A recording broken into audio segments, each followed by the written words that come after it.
And now we'd start our official meeting with the Pledge of Allegiance. Join me.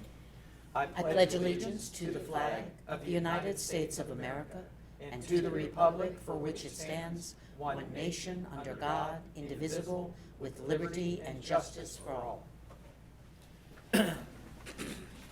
I now call this Board of Clermont County Commissioners meeting of April 15th, 2020 to order. And we'll start right with our presented agenda. B, approval of regular session minutes. Board, I know you've had the minutes from April 8th, 2020 in advance, had the opportunity to review them and have any clarifications or questions or possible revisions made. Do I have a motion to approve the regular session minutes of April the 8th? I'll second. It's been moved and received a second. Any further conversation? Roll call, Judy. Mr. Humphrey? Mrs. Corcoran? Yes. Mr. Painter? Yes. And let me just touch base there for a second. We're joined by Commissioner Humphrey today, and he is attending this meeting by virtual session, which has been approved by the Ohio legislature to allow people to continue to social distance. And Ed, we're glad to have you there this morning. I have to look at him up in the television there to see him, so I just wanted to make sure that everyone knew you were here. All right. And we'll go to C. We have a presentation this morning from Pam Hovercross, the Director of Clermont County Emergency Management Agency, and she's going to talk to us about the All Hazards Mitigation Plan for Clermont County. Pam, if you're on. Julian is on. Oh, Julianne is there too. You want to move that? Yeah, I'll move. Comment up? I'll move staff comment up if Julianne Nesbitt is there from our health board. Could give us an update on the COVID-19 virus situation. Julianne, thanks for being with us this morning. Thank you. Good morning. Morning. So I wanted to touch base a little bit about where we're at. We do have 44 confirmed cases in Clermont County. Of those, we actually have 26 who have recovered at this point. We still are holding at only one fatality. As we continue to kind of progress through, there are some things just wanted to update you about and keep the public informed of. We actually are awaiting some additional software that will be pushed out from the state for contact tracing. We're looking forward to that. It will actually allow us to use a secured texting program to be able to get feedback on symptoms from individuals that may be in isolation and quarantine. It will drastically reduce the amount of phone calls our staff make on a daily basis out to individuals to confirm for contact tracing. So we're looking forward to that. Hopeful it's supposed to launch on Friday. We will keep our fingers crossed that works, as it may save some time for our staff with it. We do have kind of strike teams. We continue to train additional staff internally on contact tracing, communicable disease investigations, in order to do that, so we can kind of pull some teams together, because we still continue to work 24/7 over the weekends as new cases come in, reaching out to those individuals, and then again doing contact tracing with any of their close contacts with it. I think last week I mentioned there was a new process for complaints for businesses regarding if there's issues with either interpretations of being deemed essential or not, and then also whether or not employers are following the social distancing guidelines. There's a simple way to lodge those complaints on our website, and then we can track them and investigate them. The state also started a dispute resolution board, so if there is different interpretations between jurisdictions, basically businesses can submit something up to them, and if they meet all of those guidelines and requirements, those cases can be heard by the dispute resolution board for all of Ohio to make sure all jurisdictions are actually kind of treating those the same with that. You may have heard from the governor's press conference, they are going to start releasing nursing home data. That should be up on the Ohio Department of Health's website. We're anticipating today, I have not seen it yet, to know if it's up there, but I'm guessing by this afternoon's press conference, the data will be up there on nursing home data. And then the kind of last piece, we do get lots of questions regarding zip code data and sharing that information. And traditionally, we do not share that on our communicable disease cases. There's guidance out there that As previously talked about, typically when populations within a zip code are less than 20,000, we normally don't share that data for concerns with identifying individuals. Obviously, given the situation, we know people want information with that. So we've actually been working with the state. We're one of the local jurisdictions who have been kind of working with them and figuring out how that information can be shared with it. So I don't know that we'll see anything this week. It may end up being next week, but once the state starts sharing out that information, obviously we would link to the data also for anything that they would share. But there are just concerns. In Clermont County, we have some zip codes that have very, very small populations, down to 60 people. So sharing that there's a case there can very quickly identify people and have concerns for their safety, a lot of times if they're isolating or quarantining within their homes. So more to come on that. That's all I have unless you have questions for me. Julianne, a question I saw this morning was also talked about in the Clermont County Sun issue that came out this morning. And they talked about the number differences that are put out between ODH and Clermont County. Could you just clarify that and touch base on it a minute? Sure. So I think part of the difference is coming in with this new definition of what they consider probable cases on it. And then there's also an issue of when we get cases that come into our queue and, in the mornings when we come in, if something got dumped in, overnight, it may not have a specific address in it. It may be because the lab is here in Clermont County. It may be because the healthcare provider was here in Clermont County. But it does not necessarily mean that the resident is where the person lives. So we go through when we do our contact tracing and our case investigations with those, we make sure we verify correct addresses. Also, people don't always update their address in their medical records, so they may have moved out of the county, but it's still being reported here. So sometimes you'll see fluctuations where our numbers will actually go down from one day to the next. And that's because likely there were cases that weren't ours and they got transferred over to another jurisdiction with it.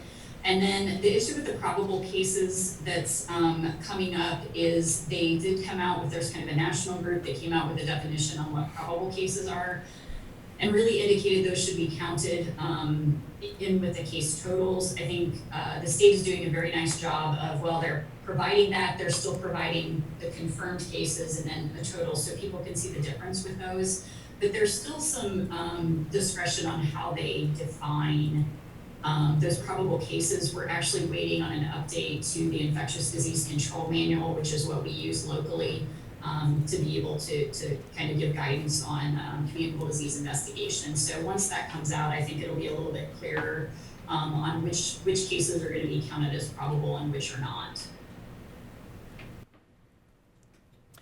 And then, as you probably know, there seems to be, as far as in the media and across America, a lot of people are obviously getting concerned about turning the economy back on.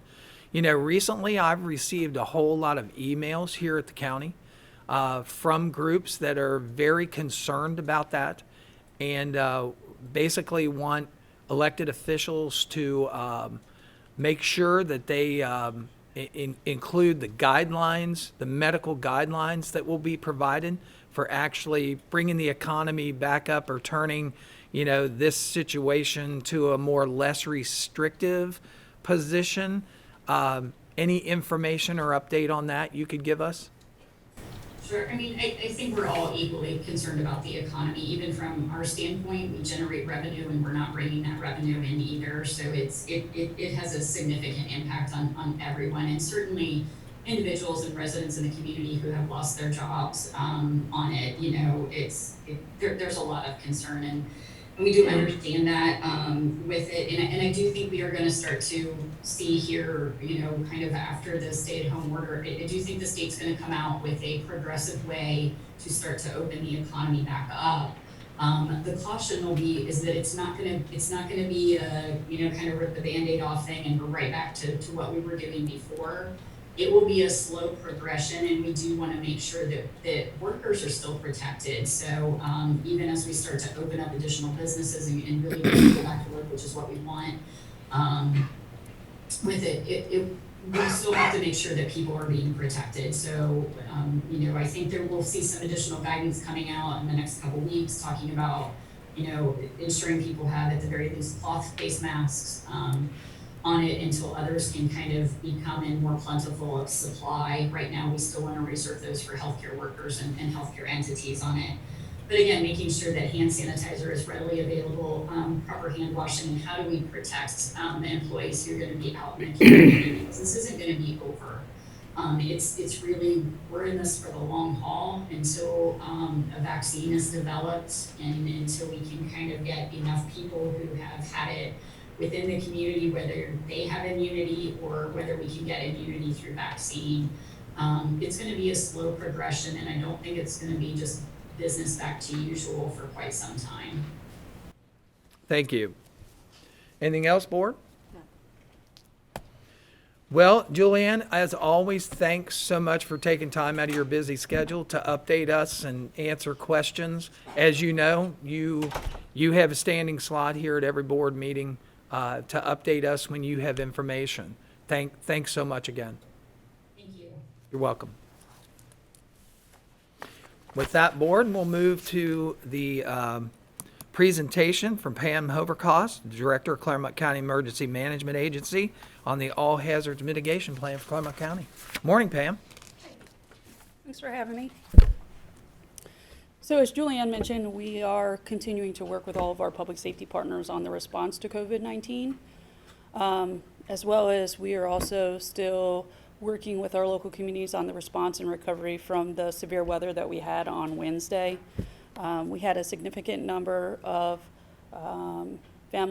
individuals and families that were affected by that severe weather, whether it be the extended power outage or damage to their properties. So we are continuing to work with those communities.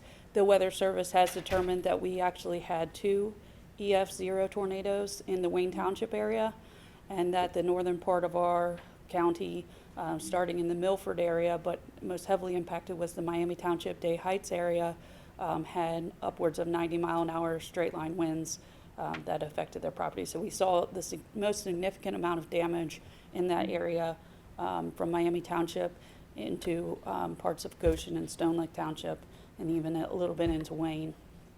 So I believe across the state said they had upwards of 10 tornadoes that were confirmed from that event. So we will continue to work with those communities that were affected, as well as the individuals and families that were affected and have unmet needs.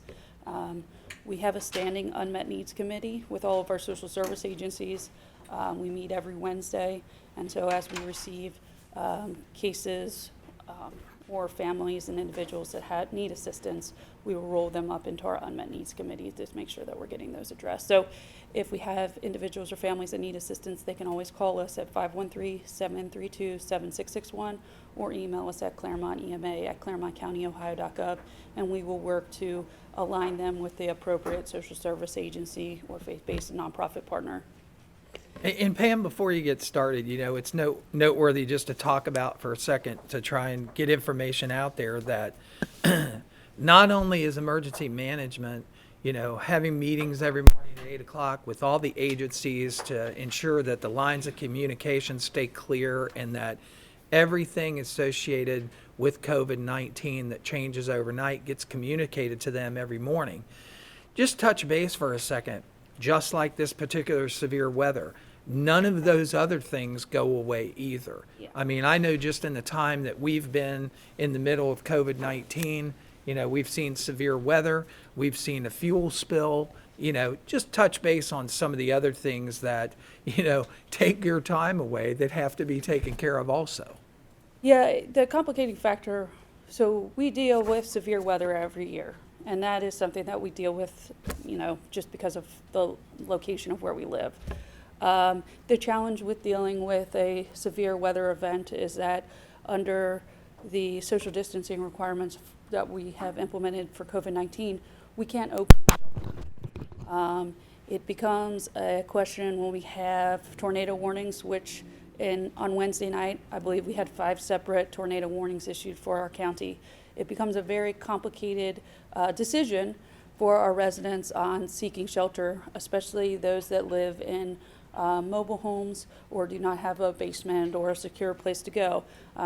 we have certain communities throughout the county that have severe or storm shelters, temporary storm shelters that people can go to, but it becomes a very difficult decision on whether or not you go to that facility to protect yourself from the immediate threat or the social distancing from COVID-19. So it's been complicated and challenging, especially with having an extended power outage and then having the temperature drop. That also created more hardship because we can't open a warming center to assist those residents. So again, we're partnering with various faith-based and nonprofit partners to provide assistance to those residents. And again, it becomes an individual's decision on how they choose to implement their own disaster recovery. So where even if the ability was provided to them, the financial subsidy was provided to them to go to a hotel, they may choose they don't want to go to a hotel. So again, it's been a complicating factor. As you said, we've had multiple severe weather events that have come through the county, but this one in particular caused a significant amount of damage. Like you've said, we've had home fuel oil spills that we've responded to. At this point, it becomes a daily occurrence that we have some other event that takes our time away from the COVID-19, and the COVID-19 response and recovery efforts are going to take a lot of our time, even for the near future. So. And we always looked at, in the industry I came from, when it becomes a life and death situation, all those other things go out and you recover from what you had to violate to seek shelter. We had many times where we had people in anti-seas that were in a storm shelter that we just had to say, okay, now we got to retrace all their steps and take care of it there. So totally understood. Thanks. Thank you. So what I'm here today to talk about is our all-hazard mitigation plan. And I know it's a little challenging to talk about mitigation when we're in the midst of a pretty significant response and recovery effort, but mitigation becomes very important. And one of the main reasons is that we have to have a mitigation plan in order to be eligible for pre- and post-disaster mitigation grants. And because we are in the midst of a presidential disaster declaration, there will be mitigation dollars that are funneled down to the state of Ohio, and Clermont County will be eligible for that. So looking forward, we should anticipate a significant amount of funding becoming available for mitigation dollars. So I have provided a presentation. I know that it's not necessarily going to be streamed live on Facebook Live, but it will be available on the website if people want to look at the actual presentation.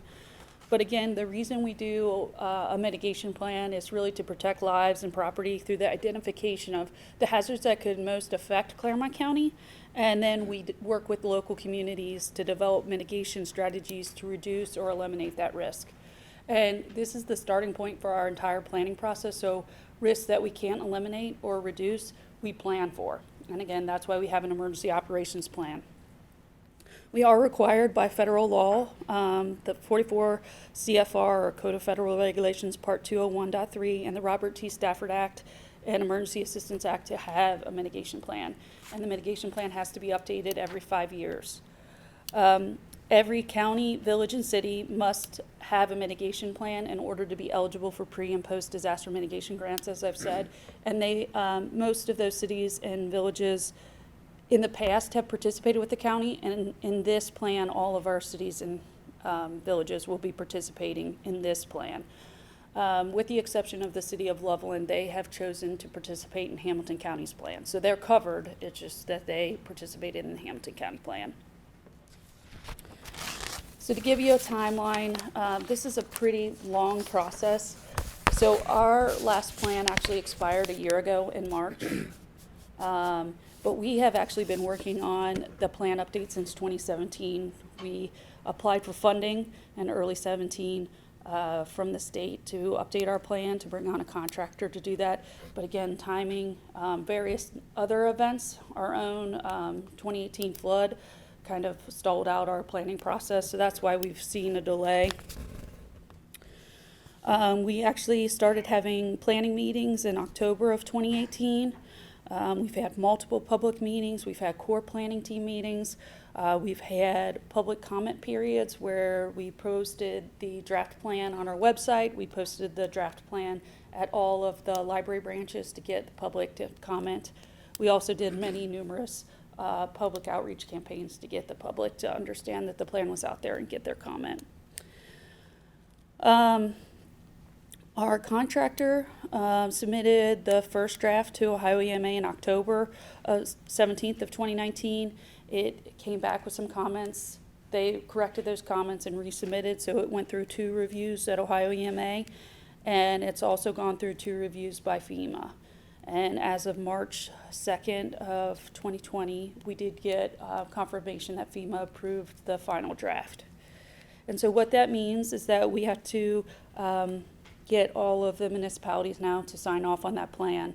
And as soon as we have our first community, which we have slated to be the Board of County Commissioners, as soon as you approve or adopt the plan, it'll actually go into full force and effect, and it will be valid for 5 years.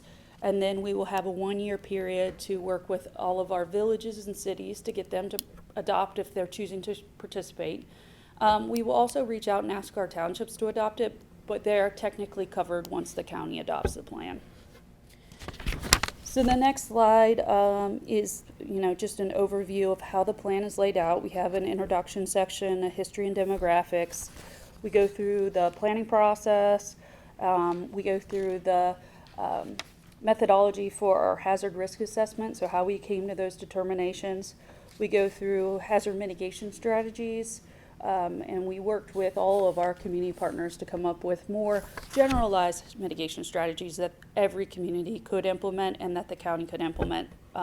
In our past plan, we drilled down into the individual township and village and city level, and that became very challenging for us to track. So we just went with more generalized terms for this plan. And then we have a schedule of maintenance. So annually, we'll have to review the plan through our LEPC, our local emergency planning committee, and then we'll update the plan every 5 years. And then there are a significant number of appendices. When we haven't posted the final draft up on our website, we probably will not post the appendices because it's such a large document, but if anyone were to request that, we would have it available for them. We try to be as inclusive as possible with engaging stakeholders, so we have had building code enforcement, emergency management, all of our fire and EMS departments, our floodplain administration, which for the county would be the chief building official. Some of our villages actually have their own floodplain administrators, so they've been incorporated.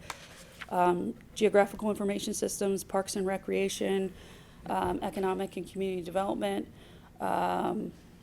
all of the engineer's office, as well as our service departments throughout the county, stormwater maintenance, or stormwater management, our elected officials, our cities, townships, and villages, our hospitals, our utility providers, our wastewater providers, our waste haulers, our cable and internet providers, local businesses, faith-based and nonprofit partners that could be affected, as well as a whole bunch of state and federal partners that would also have a role in what we implement in terms of mitigation.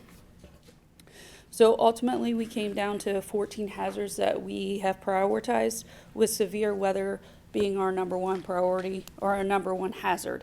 And that's looking at historical data on damages and frequency. And again, the data that we can go back and look at is varied across all the hazards, so that kind of makes it hard to compare apples to apples. But so severe storms would be our number one hazard, tornadoes would be our number two hazard, then 3 would be flooding, 4 would be utility failure that's not tied to another hazard or another event.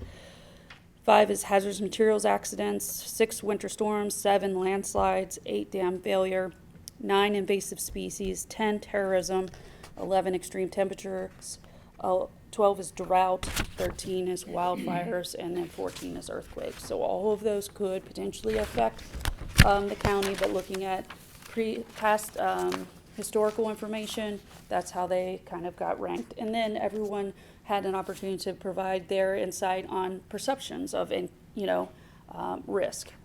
And that also helped us identify that prioritization.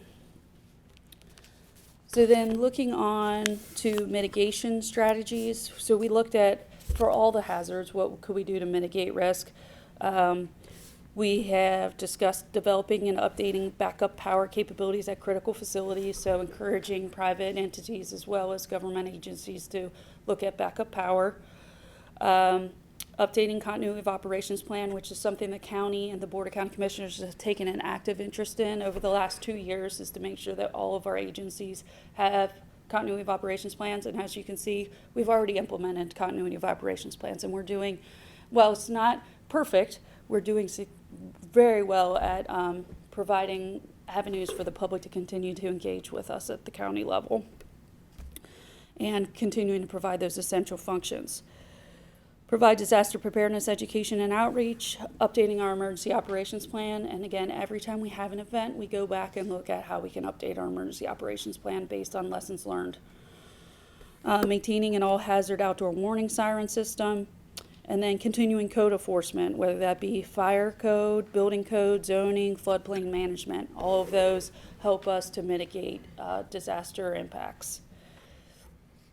For severe weather or severe storms, continuing to do public education on having multiple means of receiving alerts and warnings, updating plans for timely debris clearance following severe storms, and maintaining our National Weather Service Storm Ready certification. So we are a storm ready community, and we continue to update that every 3 years with the Weather Service.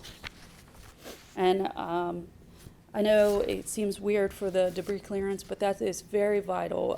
As with the last storm that we just had on Wednesday, we had lots of roads that were impacted by trees, and the public safety, the county engineers, even the community goes out and clears those debris. They cut the debris up, they push it into the right of way. But again, it's very important that we're working with the county engineer, Ohio Department of Transportation, and our local road and service departments to go and pick up that woody debris, because that has cascading impacts if it remains in the ditch line.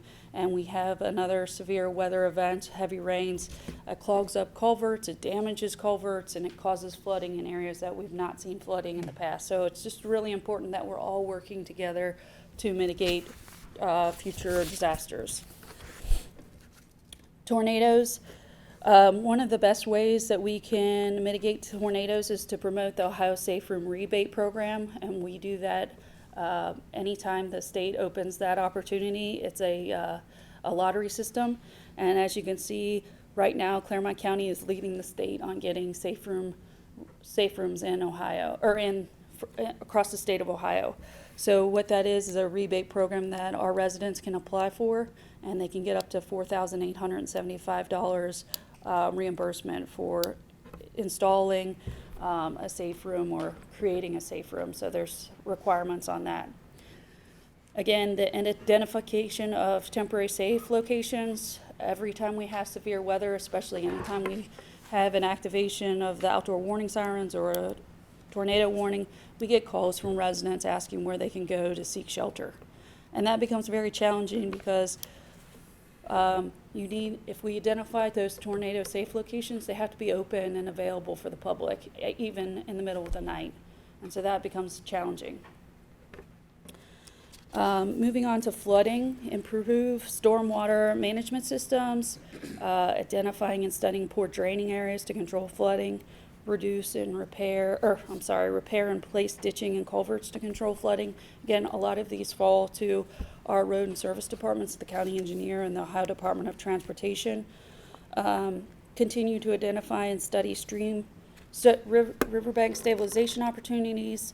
From an EMA perspective, continuing to provide guidance to property owners on acquisition and flood proofing if they're a repetitive loss property, and encouraging residents to purchase flood insurance. Again, for those homeowners that may not know that, flood insurance is a separate insurance package, and it's not traditionally covered through your normal homeowner's insurance.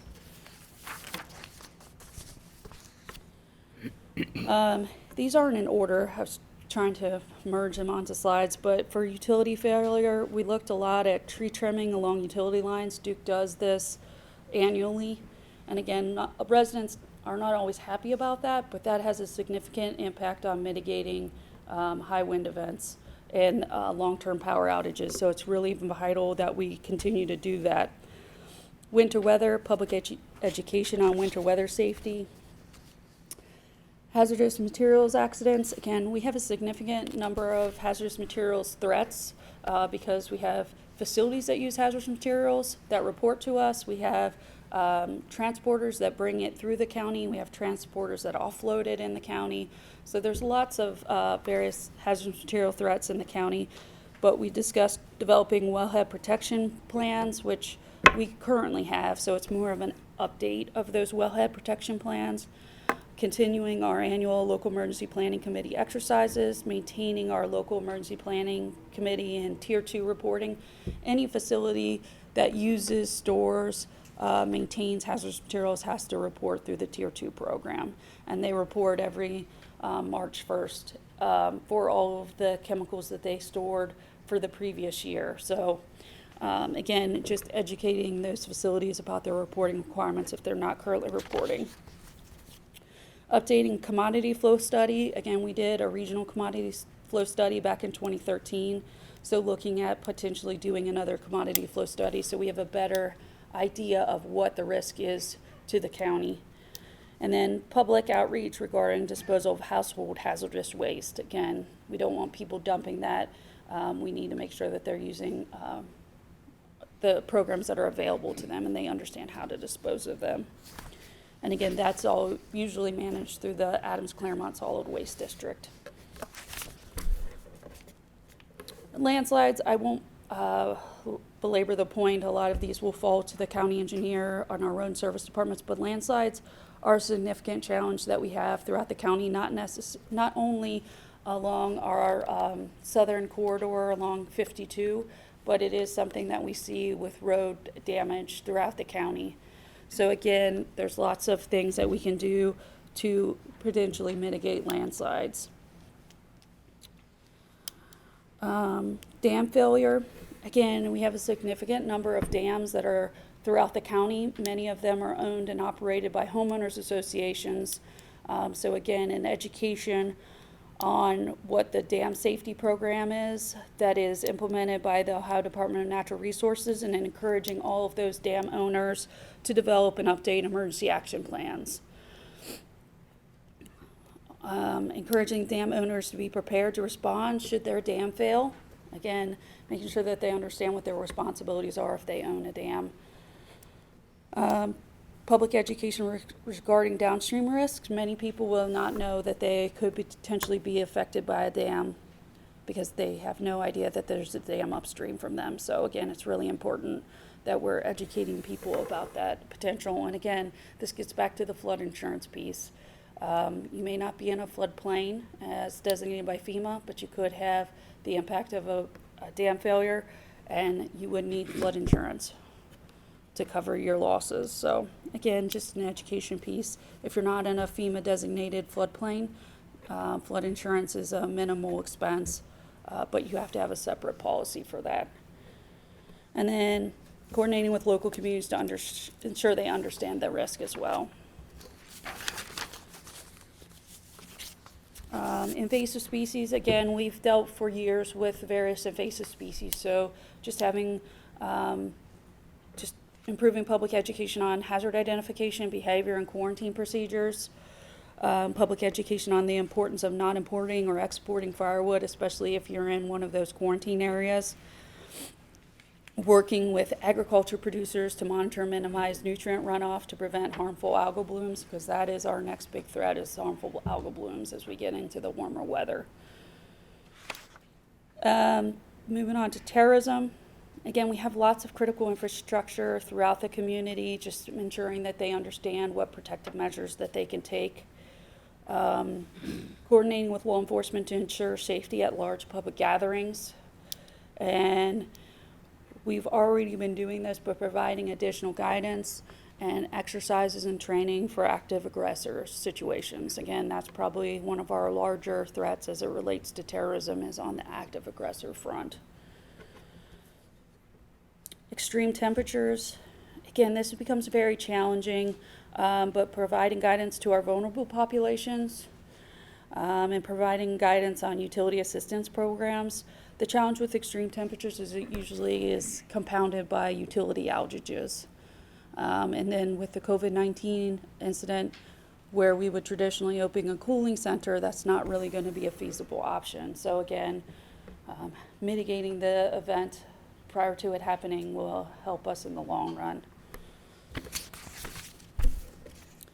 Drought, again, we have faced drought on numerous occasions. It affects more our agriculture producers, but encouraging property owners to install water reduction equipment, develop water storage plans, water use ordinances, contingency plans, and water delivery system plans.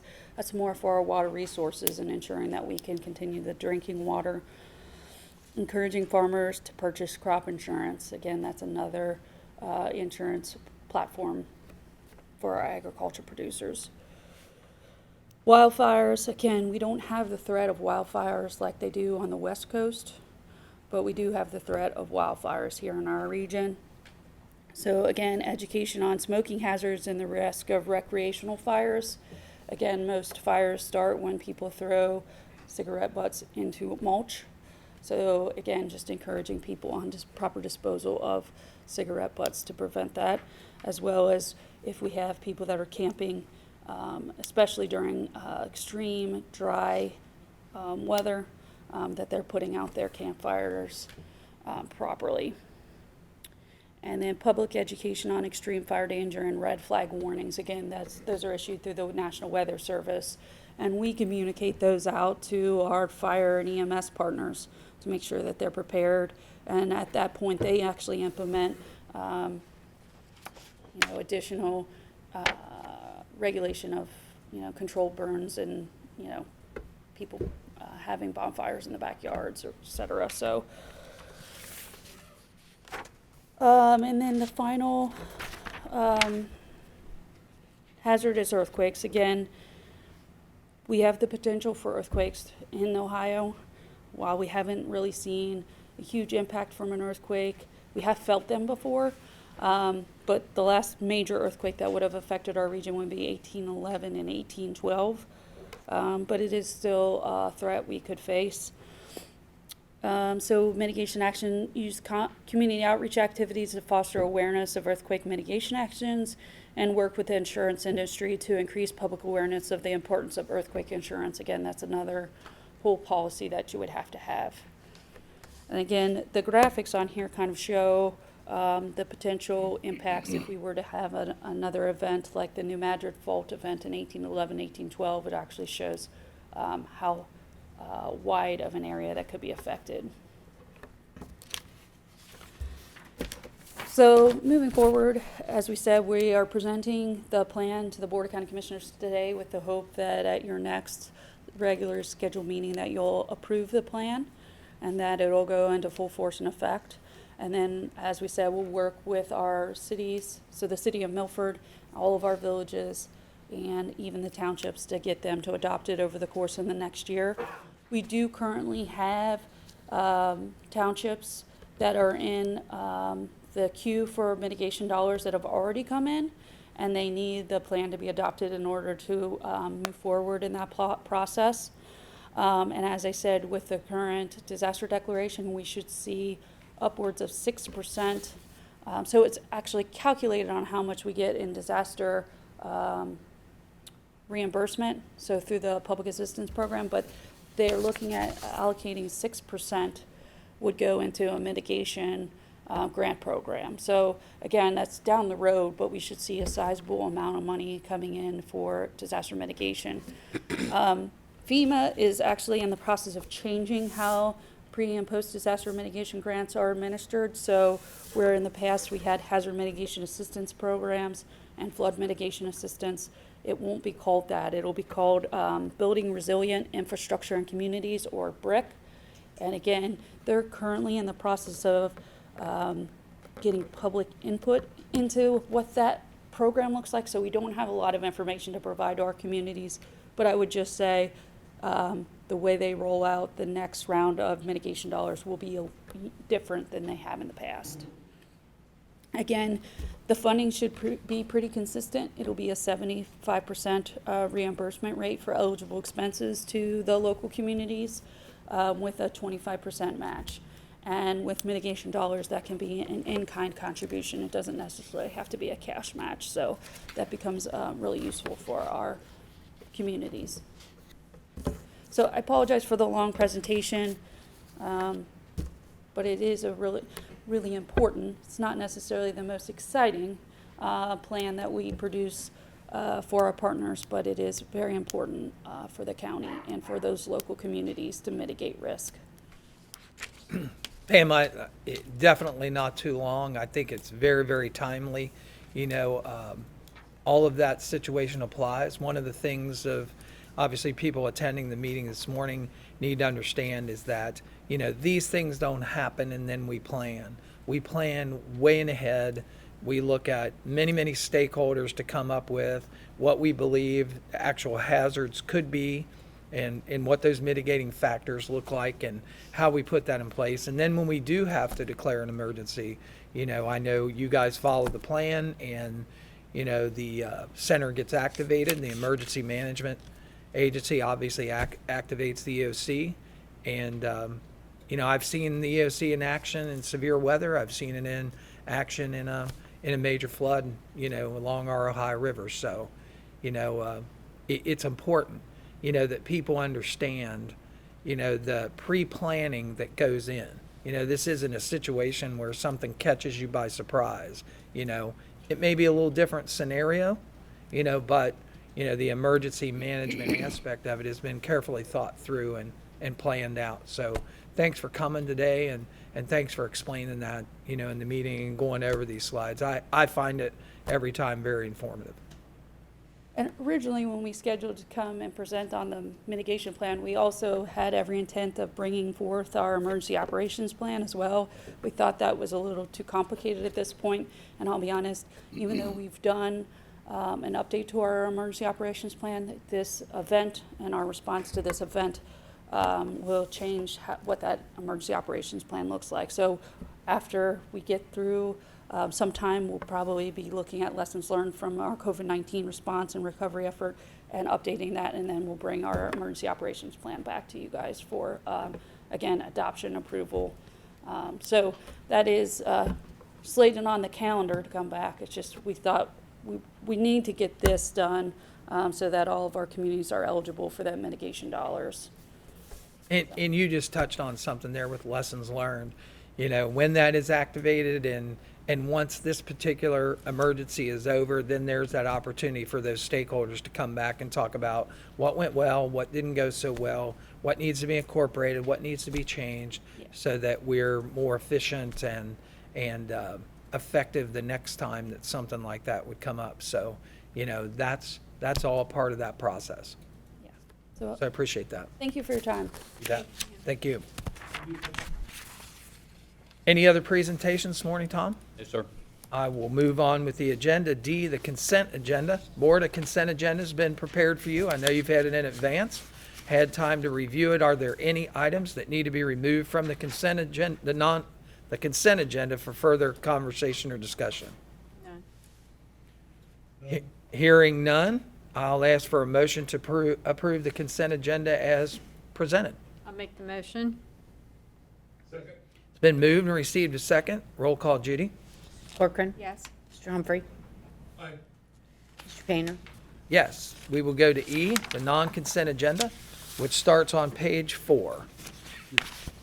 With item number 9, it's a recommendation to the Board of County Commissioners adopt resolution number 053-20, resolving to approve payment to vendors in the amount of $1,248,484.11 as set forth in the BCC approval invoice reports for the checks dated April 15th, 2020, the BCC directed prepaid invoice report, or the procurement card transaction report, as presented by the Clermont County Auditor on 4/13/2020, and further authorizing the county auditor to issue warrants for the same pursuant to Section 319.16 of the Ohio Revised Code.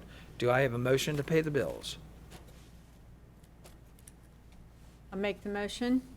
It's been moved and received a second. Roll call, Judy.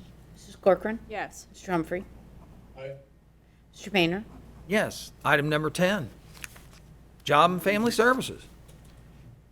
Good morning. Item number 10 is a recommendation of Thomas J. Idle, County Administrator, to approve an amendment to the Clermont County Prevention, Retention, and Contingency Plan previously ratified by the Board of County Commissioners on October 15th, 1997, and subsequently amended 33 times, beginning on February 18th, 1998, and last amended on November 13th, 2019, to include modifications, this time to the PRC plan, that include additional language to permit the use of allocated youth employment or more generally available PRC funds, to address needs associated with the local COVID-19 response, and also an update to the monthly federal poverty guideline measures attached thereto as Appendix A, which became effective January 15, 2020, as outlined therein, and further to authorize Timothy Dick, Director, Department of Job and Family Services, to execute the Clermont County Prevention, Retention, and Contingency Plan as amended therefore, with said modifications to the Clermont County PRC plan to be effective March 27, 2020. Word, you've heard the reading of item number 10 for the Job and Family Services to execute the Clermont County Prevention, Retention, and Contingency Plan as amended therefore. Do I have a motion for approval? I'll make the motion. Sorry, I was That's all right. muted. Second? It's been moved and received a second. Any further conversation or discussion? Roll call, Judy. Mrs. Corcoran. Yes. Mr. Humphrey. Aye. Mr. Painter. Yes. Item number 11.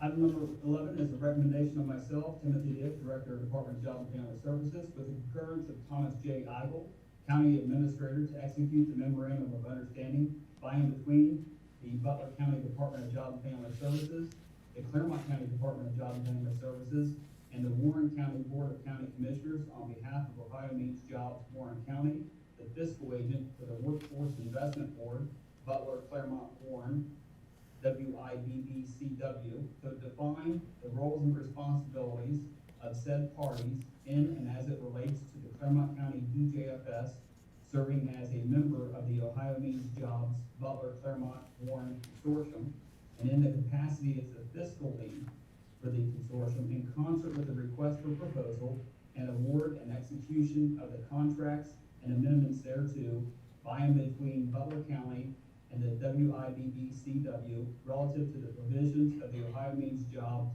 Operator Services, and Career Services for the WIBBCW under the provisions of the Workforce and Opportunities Act, the local area 12, attached thereto and incorporated therein as Exhibit A at no cost to Clermont County, with said memorandum of understanding effective for the period of July 1st, 2019 through June 30th, 2020, pursuant to and in compliance with the terms and conditions set forth therein. Board, you've heard the reading of item number 11. Do I have a motion for approval? So moved. I'll second. Been moved and received a second. Any further comments? Tim, could you just take a second and explain a little bit of this? Yes, Commissioners, this is the third year of the RFP that was awarded back in 2017.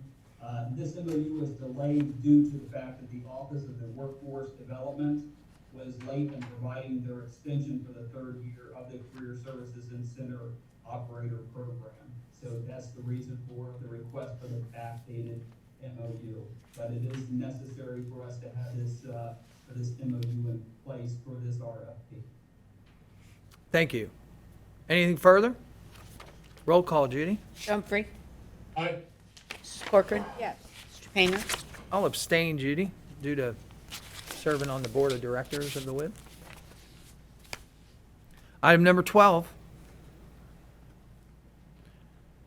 Morning, Sherry. Good morning. Item number 12 is a recommendation of myself in concurrence of Greg Bickford, Assistant County Administrator, to approve the request to advertise for bids for project number 2018-05 relative to the Village of New Richmond Susanna Way Promenade Project in concert with the Clermont County Community Development Block Grant Program for fiscal year 2018 pursuant to the plans and specifications therefore, and to authorize the clerk of the board to place a legal notice in the newspaper of general circulation on April 23rd, 2020, with bids to be received until 2 p.m. local time on Thursday, May 14th, in the office of the Board of County Commissioners located at 101 East Main Street, Batavia, Ohio, where they will be publicly opened and read aloud shortly thereafter. And the notice will also be on the county website.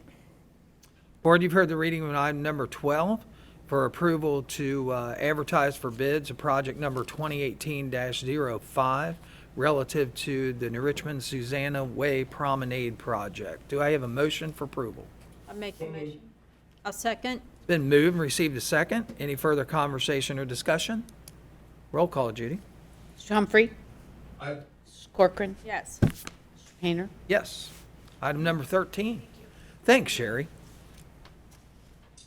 Item 13 is a recommendation to accept the following grant and assignment of permanent and existing right-of-way easements previously granted and conveyed to the Clermont County Transportation Improvement District for roadway purposes necessary for project number 90350 relative to the Branch Hill Guinea Road Phase 1 project located in Miami Township. And 2, to acknowledge that any and all compensation relative to the following easements has been satisfied by the Clermont County Transportation Improvement District pursuant to and compliance with resolution number 2019-16 ratified by the Clermont County Transportation Improvement District Board of Trustees on 9/13/2019. The easements there are listed below. This is again a group of easements that were purchased for the construction of Branch Hill Guinea project by the TID to be transferred to the county for permanent maintenance. Board, you've heard the reading of item number 13, recommendation of the county engineer for these easements right-of-ways. Do I have a motion for approval? I'll make the motion. Second. Been moved and received a second. Anything further? Roll call, Judy. Mrs. Corcoran? Yes. Mr. Humphrey? Aye. Mr. Painter? Yes. Item number 14. Number 14, a recommendation to accept the contract by between the County of Clermont, Ohio and Barrett Paving Materials, Inc. of Middletown, Ohio for project number RS-07-19 relative to the 2019 road resurfacing program located in various townships as complete as of 12/7/2019, and to approve payment number 4 and final, which represents the release of retainage in the amount of $91,287.43 relative thereto. Board, you've heard the reading of item number 14 for release of retention for Barrett Paving Materials. Do I have a motion for approval? So moved. I'll second. Been moved and received a second. Any further conversation or discussion? Jeremy, just for edification, what was the total of this contract? The total wound up right over 2.3 million. Okay, So yeah. thank you. Anything further, board? Roll call, Judy. Mr. Humphrey? Aye. Mrs. Corcoran? Yes. Mr. Painter? Yes. Thanks, Jeremy. Thank you. Item number 15. Morning. Morning. How are you? I'm Jim Maloney, the administrator for the Clermont County Sheriff's Office. And item number 15 is a subgrant award agreement from the Ohio Department of Public Safety Office of Criminal Justice Services related to the Edward Byrne Memorial Justice Assistant Grant, known as JAG. The program for the project entitled Clermont County Narcotics Task Force for the same 19-0607-006. Recommendation of Robert S. Leahy, County Sheriff, with the concurrence of Thomas J. Eichel, County Administrator, to authorize David L. Painter, President of the Board of County Commissioners, to execute the subgrant award agreement for subgrant number 2019-JG-A01-6250 from the Ohio Department of Public Safety, Office of Criminal Justice Services for funding through the Edward Byrne Memorial Justice Assistant Grant, JAG, program funded through the U.S. Department of Justice Office of Justice Programs, Bureau of Justice Assistance for the project entitled Clermont County Narcotics Task Force in the amount of $75,000 with a required cash match in the amount of $25,000 to be provided from the 2020 annual appropriations for the Clermont County Sheriff, for a total project budget of $100,000 for the period of 1/1/2020 through 12/31/2020, on behalf of County Sheriff of the County of Clermont County, Ohio, as the designated agency for the administration and implementation thereof, pursuant to and in compliance with the terms and conditions set forth therein, and in concert with the grant application heretofore filed electronically by the County Sheriff on or about 6/3/2019, and the pre-award conditions therefore ratified by the Board of County Commissioners on 2/19/2020. The JAG grant is one of our grants that fund the our drug task force. The other is the law enforcement fine money, which is known as the LEF. We do not know what that's going to be until closer to June. But this is surprisingly $25,000 more than what we expected. The JAG grant has been going down every year. Same with the LEF as an example. Both grants do not cover salaries. I mean, that's how reduced they've been through the years that I've been here. When I first came to the Sheriff's Office 24 years ago, it covered everything. Salaries, supplies, you name it. And through the years, it's been diluted in many ways. In some cases, the LEF, the other grant that we're not talking about today, has been diluted through the opiate treatment, has been taking some of that money. So it's all working together, but to operate the task force, those monies usually have been going down. And the JAG grant, which is here today, is just one of those grants. Thank you, Jim. Board, you've heard the reading of item number 15, sub-grant award agreement with the Ohio Department of Public Safety for criminal justice relative to the Edward Byrne Memorial Justice Assistance Grant, or the JAG program. Do I have a motion for approval? I'll make the motion. Second. It's been moved and received a second. Any further conversation or discussion? Roll call, Judy. Mrs. Corcoran. Yes. Mr. Humphrey. Aye. Mr. Painter. Yes. Thank you. Thank you, Jim. Item number 16.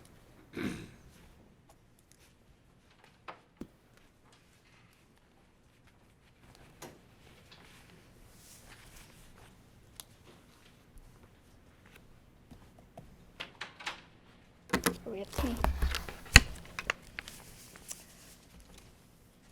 You ready? Okay. On the recommendation of Joseph Palmer, jail administrator, with the concurrence of Thomas J. Agel, county administrator, to execute the health services agreement by and between the County of Clermont and Southern Health Partners for the provision of adult, inmate, dental, and mental health services at the Clermont County Jail, in concert with the request for proposals for adult, inmate, medical, dental, and mental health services, approved for solicitation by the Board of County Commissioners on December 3rd, 2019, pursuant to and in compliance with Section 307.862 of the Ohio Revised Code, being the sole proposal received on 12/26/2019, with said services to commence 4/15/2020 through January 31st, 2021, and referenced as the initial term, with compensation for said services based on the 12-month annualized price of $1,092,200.04 during the initial term, and payable in monthly installments, and then thereafter automatically extended for additional one-year terms as defined in Article 7.3, entitled Future Years Compensation, subject to county funding availability unless either party provides written notice to the other of its intent to terminate or non-renew, with the compensation for said services to increase by 3% for the period of 2/1/2021 through 1/31/22, and by 3% for the period of 2/1/2022 2022 through 1/31/2023 pursuant to and in compliance with the terms and conditions set forth therein. Board, you've heard the reading of item number 16. Do I have a motion for approval? So moved. I'll second. Been moved and received a second. Any further conversation or discussion? Jenny, just to go back and talk about this particular contract for a second. And Judy, correct me if I'm off base in that. We talked about putting this contract in place 1/31/21, but we also talked about rebidding this contract. Yes. And if we were to rebid this contract, if 1/31 would be the date, we would have to rebid about October. Would that be about right? We'd have to give notice to the health services agreement provider by October 3rd, which is a Saturday. So on or about October 1, we would need to give them notice that we did not have the intent to renew. But if that's, given the fact that this is April 15th and not February 1st, 2020, if that's the board's intent, it would be my suggestion that they begin to work on those issues that the board would like to see enhanced or clarified further at this point in time, so we're ready to go to bid at the time we're giving them notice. So there's ample time to review those prior to what this year turned out to be a receipt of the sole proposal on December 26th and a disposition on or before January 31st of 2020. Okay. In what I would ask, board input, chime in there if you have something you want to ask about that. We had pretty much a lengthy discussion when we talked about that. Is it the board's desire that we would, is this something that you continue, that you still want to do? You want to look at what the renewal options on this are? Based on the evaluations that we had from others, Yeah. and the price that came out of this, I'm satisfied with this contract for 3 years. I as well. I think we're getting a good value. Okay. All right. There's no decision that needs to be made right now. We're just discussing the issue. So now that's come up on the board, I'd ask for a roll call. Yeah, and just for the point of a clarification, this is just a one-year contract. The extensions would have to come at the second and third year, correct, Jenny? That's correct. Yep. Okay. Mr. Humphrey? Aye. Mrs. Corcoran? Mr. Painter? Yes. Thanks for that input, board. Jenny, thanks. Commissioners, thank you. You bet. Item 17. Item 17 is a recommendation to authorize Commissioner Painter, President of the Board, to execute a letter of intent to renew the contract for services with Greater Cincinnati Behavioral Health Services for the operation of the Clermont County Community Alternative Sentencing Center for the period of June 3rd, 2020 to June 2nd, 2021. And this is contingent in large part on the availability of funding for the project pursuant to and in compliance with Section 3 of the Contract for Services ratified by the Board of County Commissioners on 5/30/2018, and we extended on 4/17/2019, and this represents the second of 4 additional one-year renewal options. So Board, the total contract for this project is $665,000. We receive a Mental Health Recovery Board grant for reimbursement of $274,000, and we also receive $71,000 from CDBG funds. So the total cost to the general fund is approximately $320,000. And GCBH will be here on May 13th to present the annual report. Okay. Board, you've heard the reading of item number 17 for execute a letter of intent to renew the contract with Greater Cincinnati Behavioral Health for the operation of the CAS program. Do I have a motion for approval? I'll make the motion. Second. Been moved and received a second. Any further conversation or discussion? Got discussion. I believe this is for both males and females. Yes, sir, Commissioner Humphrey. Okay. Yep. Anything else? Roll call, Judy.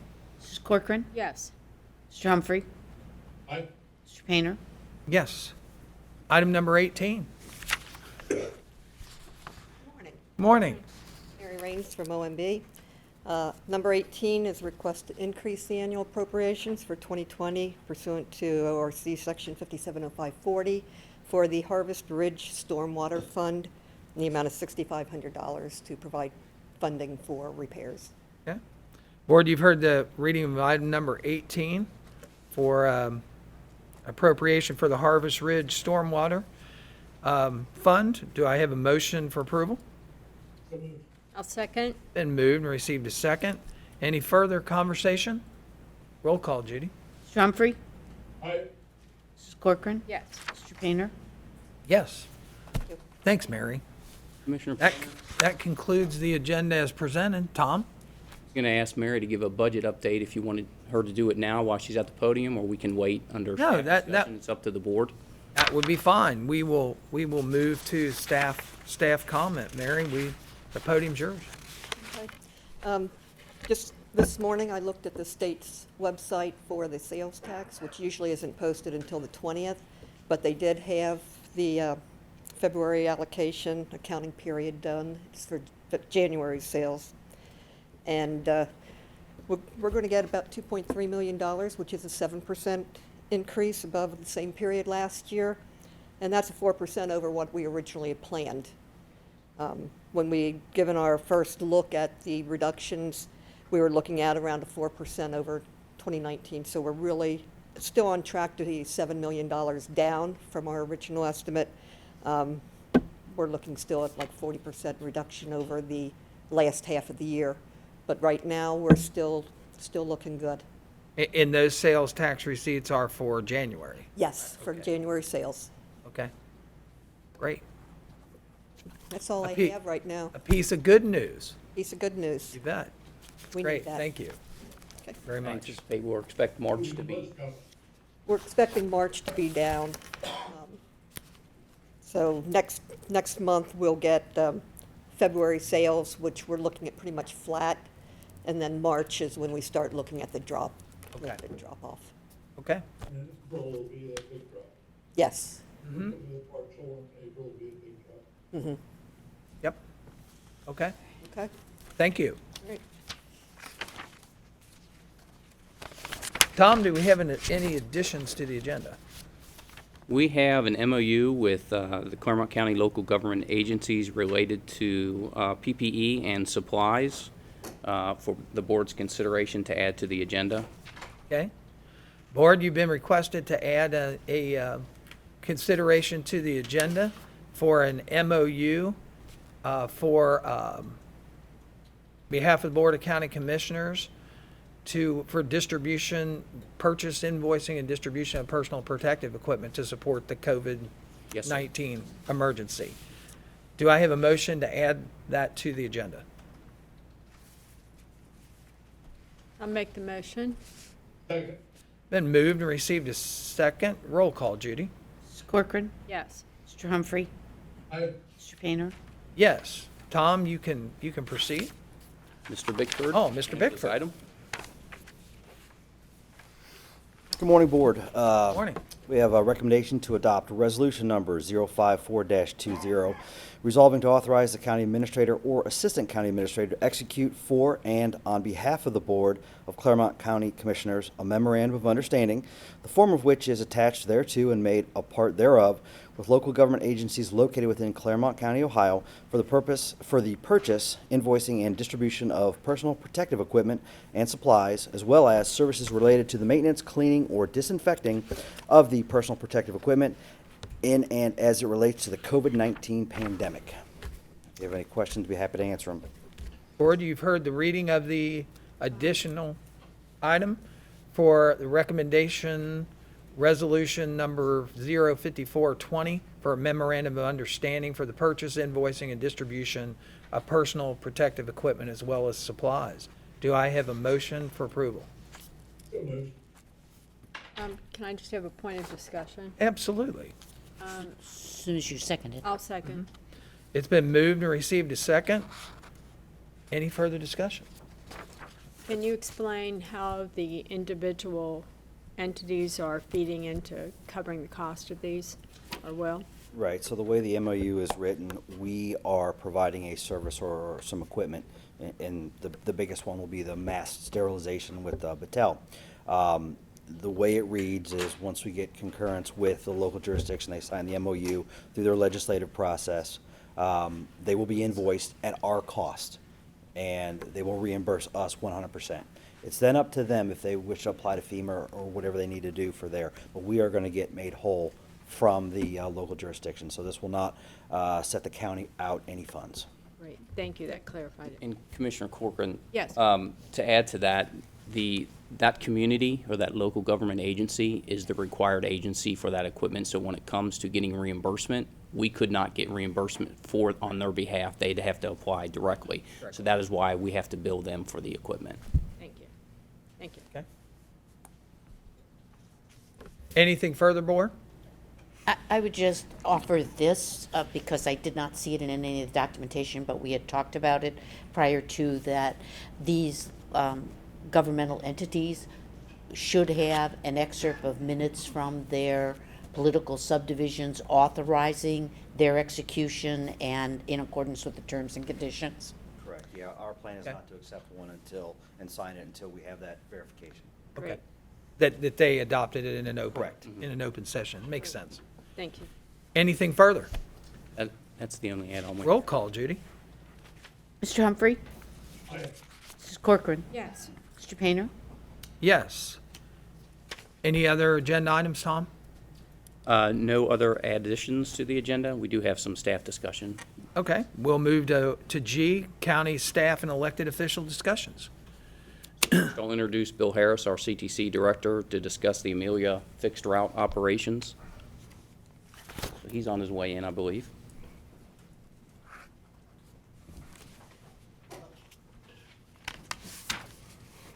Good morning, Morning. everyone. Good. How are you? Good. I'm Good. back to talk routes. So just like our New Richmond routes, we're going to propose to suspend some Amelia routes as well. We want to suspend them all except for a 0600 and a 0700 that are going into Cincinnati, and a 1600 and 1730 coming back to Amelia. Just like New Richmond, our ridership has went off a cliff. We normally get about 60 people a day before all this started. Before we went to shelter in place, it went from 40 down to 10 people a day. That's at the highest. Some days we get less. So, and again, this is just temporary. We'll put this on our website and advertise this on the buses so that everyone can be aware. Okay. And didn't we consider a resolution for this the last time for New Richmond? Motion. A motion, right? Yes, we did. This is effective, Bill. You're proposing to be effective on April 27th. Correct. That's Monday. Do we Okay. have anyone that normally, out of the supposed 10 that do show up, that has to go to any medical appointments that possibly, That would be a different service. That'd be Okay, the but- will call. Yes. but I mean, just in case somebody's just used to doing that we've advised these riders. That service is still operating, yes. All right. This that's is strictly the park and ride. Gotcha. But to the question about if someone is riding this fixed route Yeah. for that purpose, I think that was your Yes. question. Yes. Those riders will be notified. That's what I And so meant. that they can take the earlier bus if it's, 10 minutes Okay. earlier, so they can still get that ride. As long as we're covered. Yeah. Thank you very much. Okay. Thanks, Tom. Tom, is it the intent to have it on the website too and at the location itself? Yes. Good. Thank you, Judy. So, board, we need a motion, right? And I would move that we would, for this board, consider the suspension of the Amelia fixed rate line. And that would be what particular, which one are we actually suspending? Well, we have 8 going in currently and 7 going out, so we're just reducing them to 2 going in and 2 going out. Okay? So the numbers. Yes. Yes, we're still hitting all the stops, just doing it 2 times in the morning, 2 times in the evening. So what are those 2 times in the morning and 2 times in the evening? 06 and 07, and then coming out 1600 and 1730.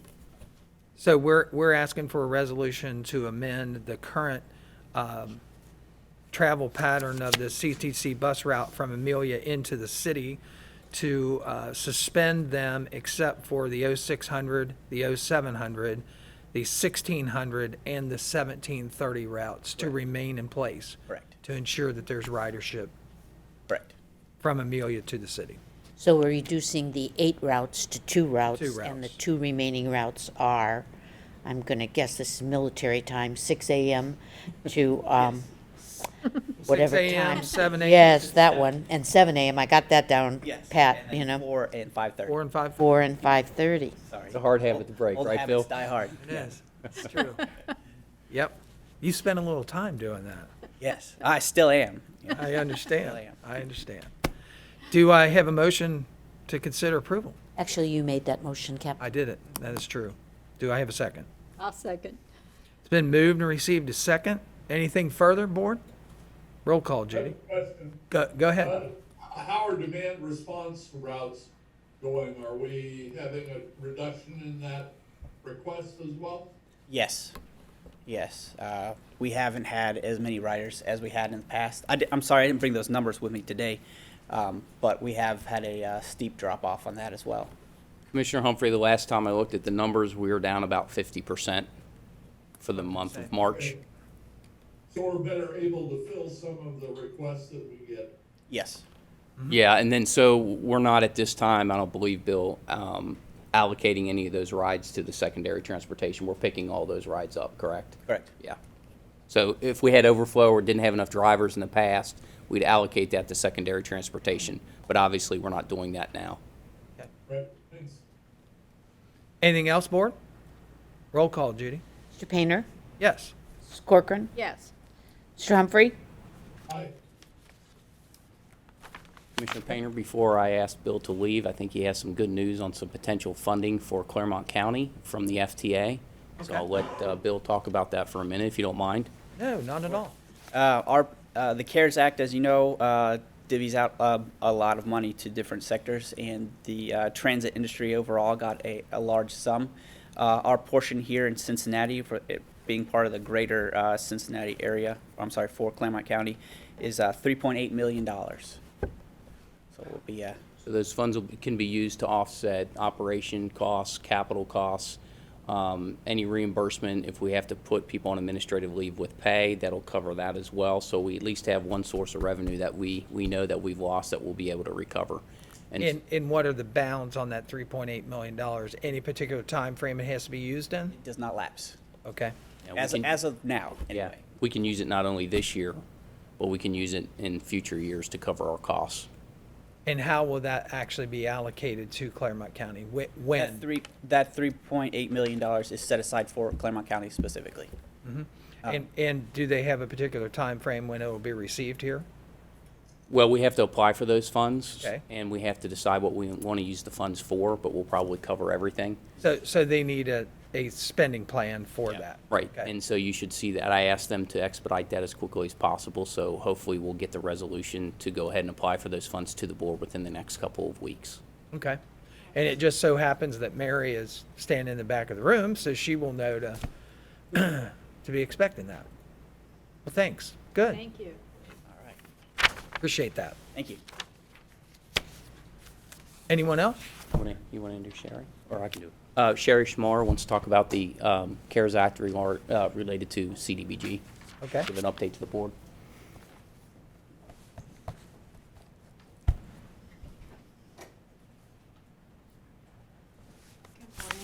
Morning. So I'm going to talk about the CARES funding for CDBG, and as we go forward, I know that there's a lot of confusion as far as the CARES Act's concerned, because the CARES Act is multifaceted, and it covers all aspects of everything pertaining to COVID-19, COVID-19. And everybody is getting different pockets of it. So I'm talking just about what we're getting for CDBG and it through HUD and where we are in that point. When I spoke to you all last week, everything was on speculation. We hadn't received anything from HUD yet as far as guidelines. We did get a circular late Monday afternoon. That circular did not say what we could use the funds for. All it stated was provisions related to the money going to CDBG from HUD. And those provisions is that HUD is expediting the fiscal year 20 grant agreements, which basically means once we get the grant agreements in, instead of the normal 45-day review period and release of funds, they're expediting those agreements so that we could get the funds quicker.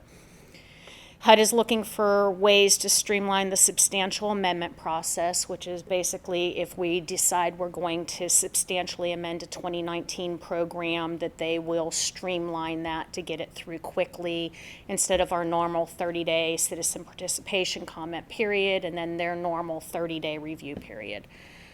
They have suspended the 15% cap on public services.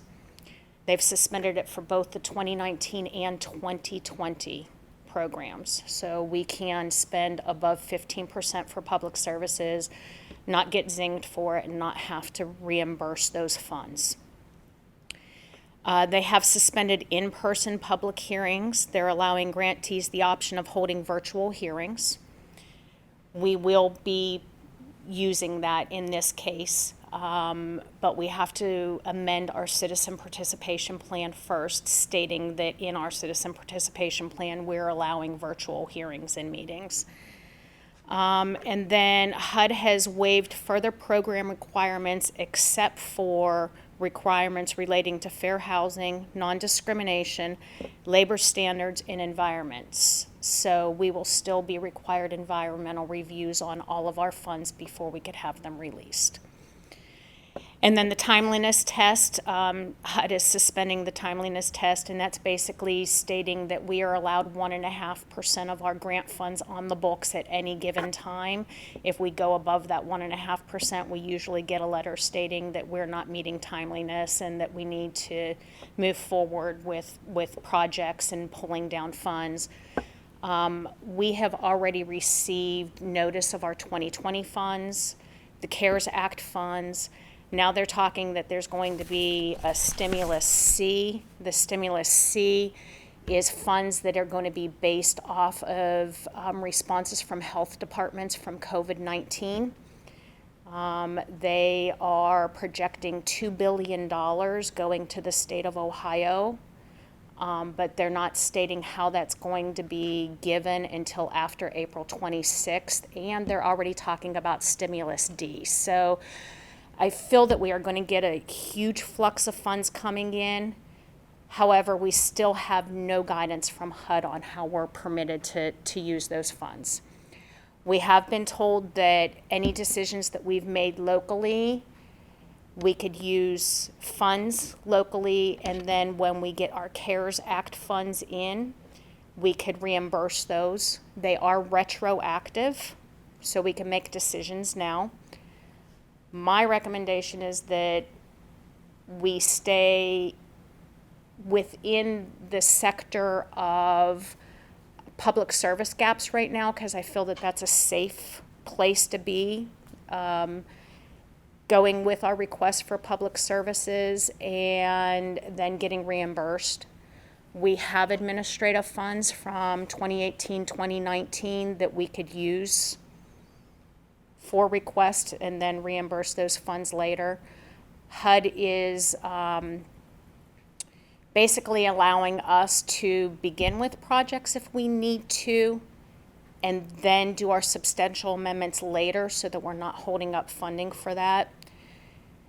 We are weeks away from being able to submit our 2020 annual action plan and our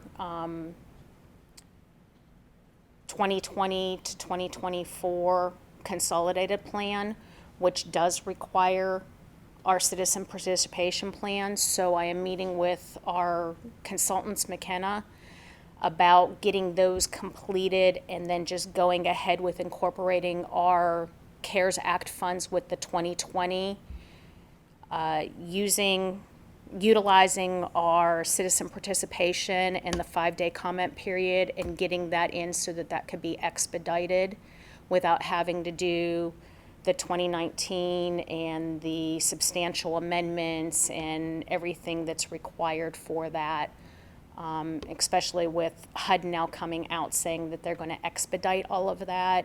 We are better off incorporating everything with our 2020 moving forward and having it submitted within the week or two.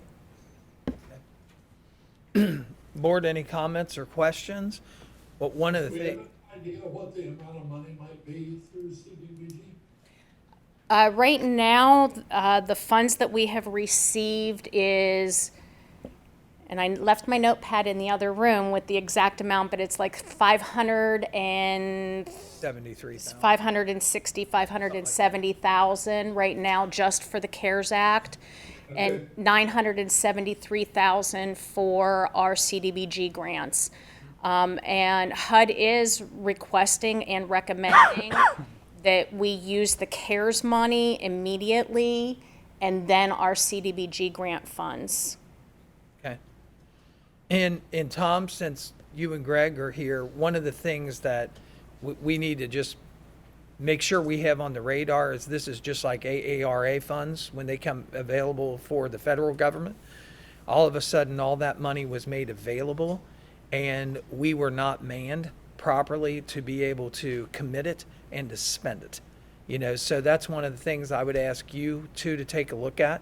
Make sure that, you know, there's a lot of speculation here as far as how much of these CDBG funds could be available, especially in the other phases, you know, the C and the D portion of it.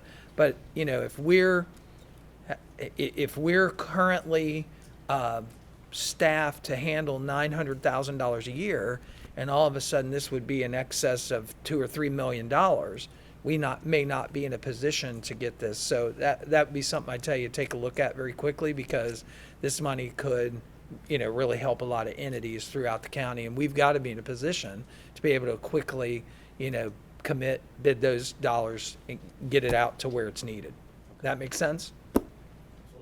We got into that where, you know, all of a sudden, one year they said we were on schedule to spend about $364 million, and the federal government came in and said, here's another $46 million. They gave it to us in July, and they said we want it spent by September, and we were not in a position, you know, to be able to spend those dollars. You know, so now we've heard about it. We know it's coming. There's some speculation. We need to be looking at, you know, do we have the right resources in place to be able to handle these kind of requests quickly and get the information out? I know right now we have Sherry, and Sherry's done a great job, you know, at committing those dollars at $900,000, you know, per year. But if it were 2 or 3 times that amount, you know, we're going to need some help. Okay. Okay? Can I just get a point of clarification? So you will not be back next week to amend the 2019. You're going with putting this forth in the 2020 plan? I will not be here to amend 2019. That is correct. Okay. I have a meeting with our consultants this afternoon on moving forward 2020. I am hoping that we will be able to have them Zoomed in next week to present to the commissioners, but I don't have an answer on that until this afternoon after I meet with them. And so do you have the applications from the various and sundry entities to bring to the board for consideration for the utilization of those 2020 monies? I absolutely do, yes. Okay. We were very well into our application process, and figured you were. And then COVID-19 came, and I will say that every speculation from the 2 groups that I actively participate in is that we will be receiving for the state of Ohio $2 billion on stimulus C that will come in as on a rolling basis from HUD. And that will come directly from any data that they receive from our health department on anything for COVID-19. And then stimulus D is my understanding it's going to be based off of homelessness. And if that is the case, we may be getting anywhere, into the state of Ohio, anywhere between another 15 to 18 billion dollars. And that's just speculation right now, but we are going to be getting considerable amounts of money coming into the state from this stimulus package. And that will be a challenge, for everybody who's, resourced to only spend what we currently look at getting each year. Okay. Well, thanks, Sherry. Thank you. You're welcome. Tom, anything else? Well, if you'll indulge me for a moment. I haven't seen this We will. interesting contraption on my table, so I'll put it up here so you can, but we talk about making our own hand sanitizer because we couldn't source it. Well, we couldn't source face shields either.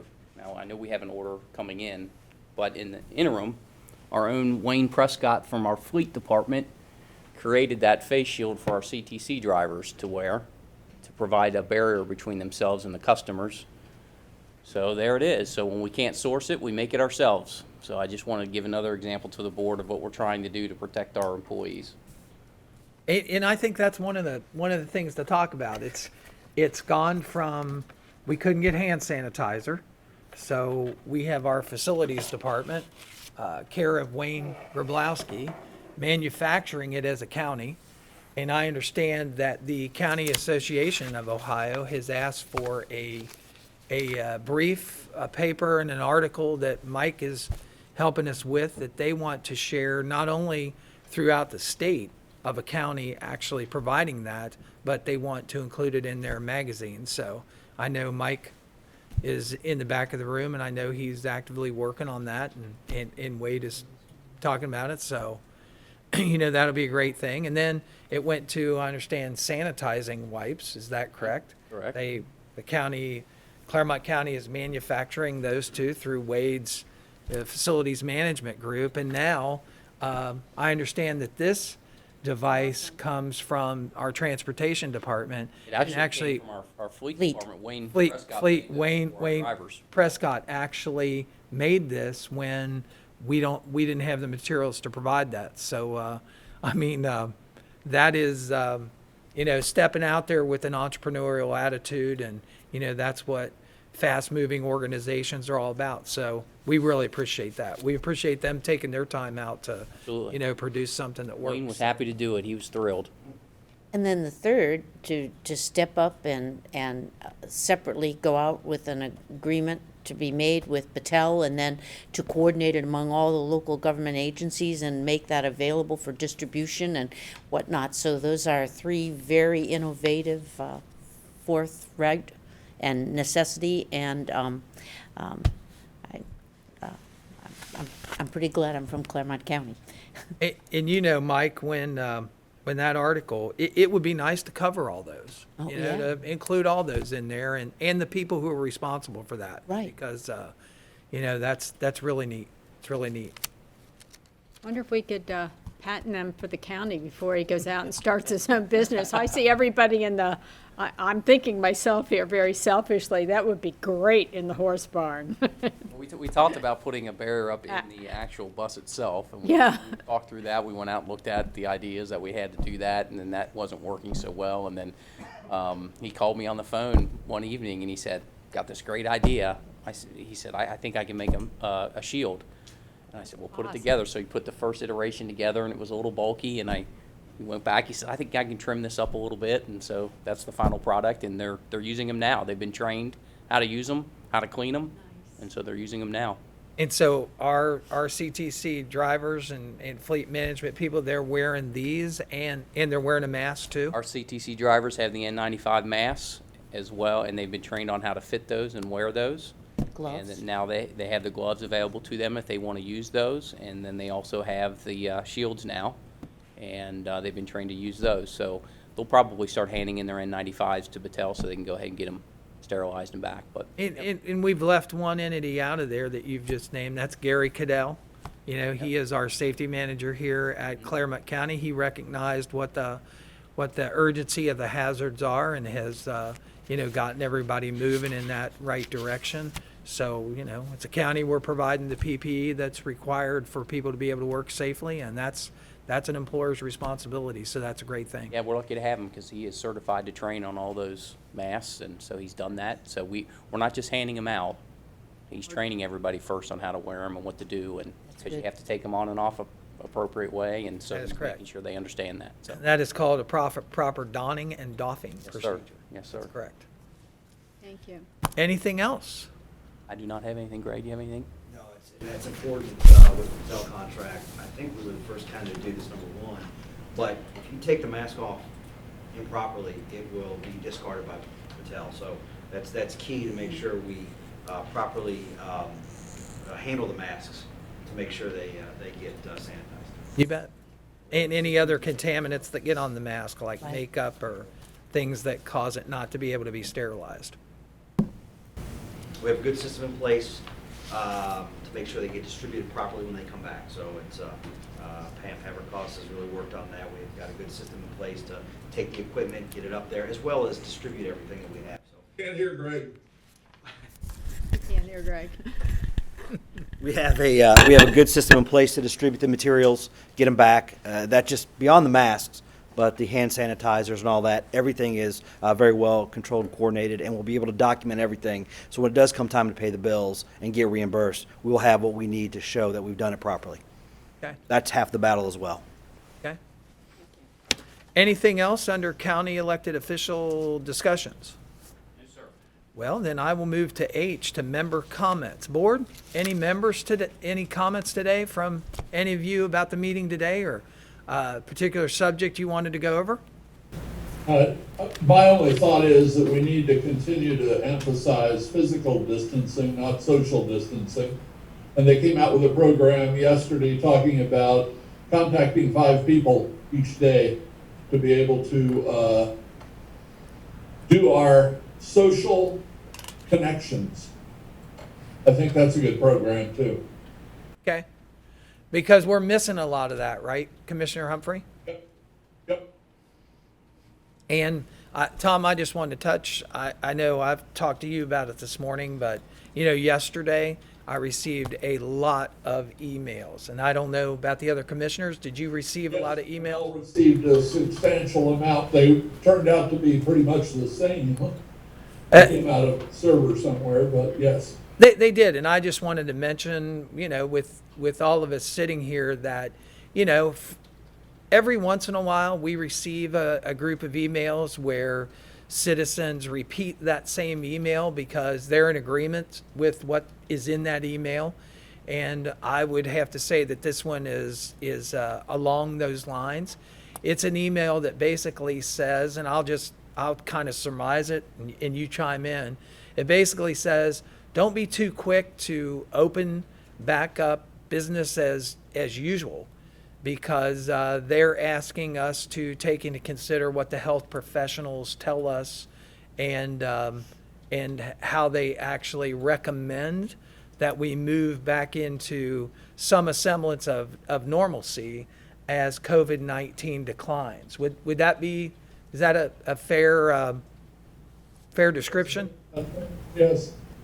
But I'm not sure we'll make that decision as county commissioners. Our public health department will have some say in it, but I think we'll probably take state recommendations. Right, and one of the things that was attached to that email is a national coronavirus response, and it's called a roadmap to reopening. And I don't know if you got a chance to read that, but it basically has, it's 4 parts of how we actually move into that. And I just wanted to touch on, just quickly those 4 parts, so people kind of have a thought going forward on that. But they talked about a phase 1 was slowing the spread. Obviously, that's exactly where we are. Maintaining your physical distancing, promoting telework for non-essential employees, monitoring a community adherence, and then moving down the road a little further, they go into a phase 2 portion where, a sustained reduction in cases are exhibited, and these activities can be reopened by state. One of the things that's in that is that every state is not going to work the same way. It's not all going to look the same way in every state. And not every state is going to be opened or back to different operations at the same time.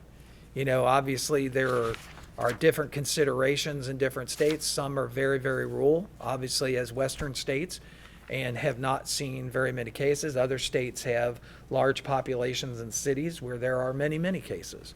You know, so that was one of the things. Phase 3, they talked about establishing protections and then being able to lift all those restrictions. You know, some of those protections obviously are therapeutic protections and having medicines available that people that continue to suffer from COVID can actually be cured by those medicines, and vaccines and those kind of things. And then the fourth phase that they talk about in that plan was rebuilding our readiness for a pandemic. You know, and that section basically talks about that there will be other pandemics. You know, there will be things, you know, that happen after this time. You know, we're going to be known as the generation of this pandemic. And it's been a long time since America saw a pandemic like this, but that there will be other ones. And how do you prepare for them and put yourself in a situation? And there's a lot of recommendations in there too. So I just wanted to make sure that, you know, anyone that's watching today understands that we get this information and that we do read it and we do take it to heart, and that, you know, our concern is first for obviously the safety and the well-being of the citizens of Clermont County, but we do understand the strain that our economy in the county is over, and what kind of toll that this kind of suspension has taken on local businesses and small businesses. So, you know, if you have comments, board, please chime in about that.